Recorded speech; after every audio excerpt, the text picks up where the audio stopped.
Mwenyekiti, nakushukuru sana kwa nafasi. Mheshimiwa Mwenyekiti, ninaanza kwa kumpongeza Mheshimiwa Rais kwa uwekezaji mkubwa sana ambao ameweka kwenye sekta hii ya uchukuzi, na kwa kweli tunaona tija kwa kiasi kikubwa.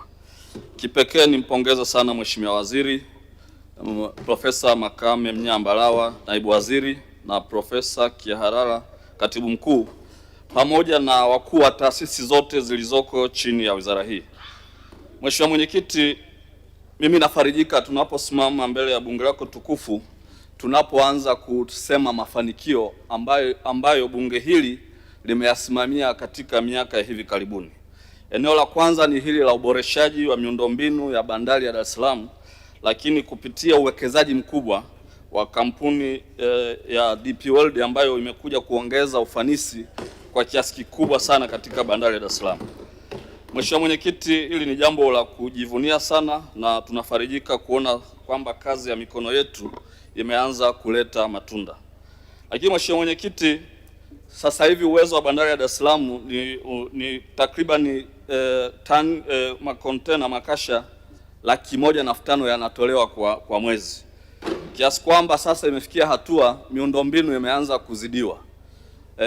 ICD zinazidiwa, lakini pia usafirishaji, reli bado haijawa tayari, SGR, MGR pia connection hazijakuwepo vizuri, lakini sambamba na TAZARA tunataka wafanye kazi kwa haraka ili kuondoa shehena kwa wepesi kutoka katika bandari ya Dar es Salaam.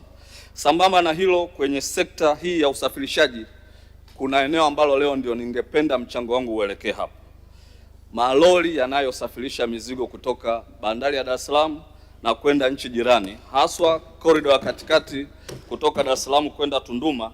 Barabara hii na yenyewe imekuwa nyembamba sana, ni muhimu sana ikajengwa angalau maeneo mengi ikawa yanapita magari 4 kwa wakati mmoja.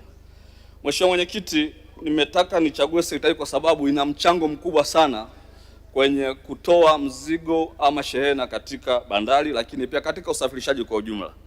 Lakini eneo ambalo nataka lichangie kwa upekee ni madereva wa malori na madereva wote kwa ujumla. Eneo hili hatujafanya vizuri, na mimi binafsi ni mwana CCM, na ndani ya chama chetu tunaamini kwamba chama hiki ni cha wakulima na wafanyakazi, lakini sijajua kwamba hata madereva tumeweka katika kundi gani. Maanake ukienda kwa wakulima huwaoni, ukienda kwa wafanyakazi wanapigwa na daladala.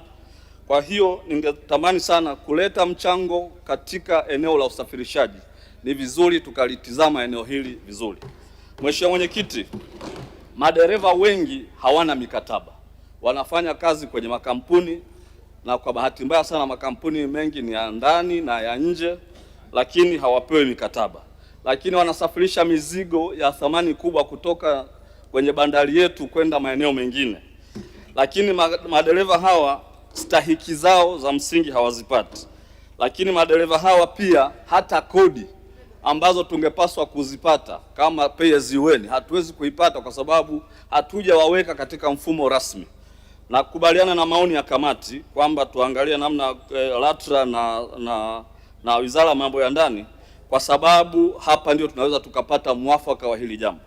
Na hivi ninavyozungumza ziko semina mbalimbali. Madereva hawa kila wakati wanatakiwa wakaongeze masomo. Sasa hivi dereva ili aweze kuendesha lori kubwa kwa daraja E na daraja C ni lazima alipe shilingi 300,000 kwenye mafunzo. Sasa pata picha, mtu huyu ambaye hana mkataba wa ajira, maana yake hana mshahara, anatakiwa akae darasani kwa siku 14 alafu analipa shilingi 300,000. Hii fedha ataitoa wapi? Tumeona katika kada nyingine zote za taaluma kwenye vyuo na kadhalika watu wanapata mikopo, lakini hao madereva ni kada ya chini ambayo haipo katika fursa za kupata mikopo, lakini bado inanyonywa kwa kutoa shilingi 300,000 kwa ajili ya mafunzo ili aweze kurenew leseni. Ukienda VETA ambapo wameanzisha madarasa pale Buza wanachaji 350,000, NIT 5,500, Kilwalodi polisi 310,000. Huyu ni dereva ambao wako madereva wa madaradala, wako madereva wa magari ya shule, wanapaswa kulipa hizi fedha. Kwa hiyo mimi niombe sana, ukisoma taarifa ya waziri unaona kwamba hadi Machi LATRA wametoa leseni zaidi ya 388,715 za vyombo vya moto. Maana yake nini? Maana yake kila chombo kimoja kina mtu anakiendesha, na kwa bahati kwenye sekta ya dereva wakati mwingine mabasi yanakuwa na madereva wawili. Maana yake hii sekta inawezekana ina watumishi wasiopungua 500,000 mpaka 600,000, lakini hawajawekwa katika mfumo rasmi wa kusimamia maslahi yao, lakini na wao pia kutoa mchango kwa taifa.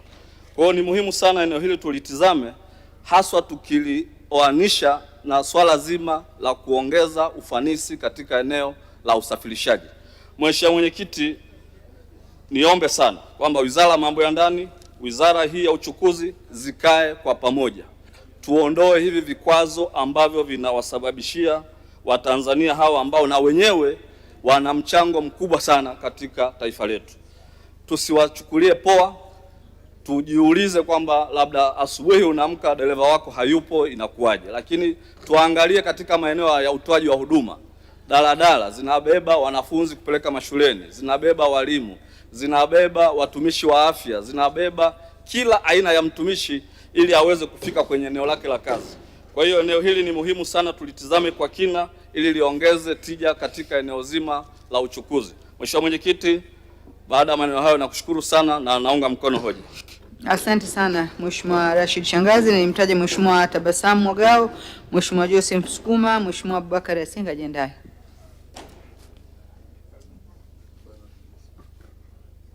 Njoo.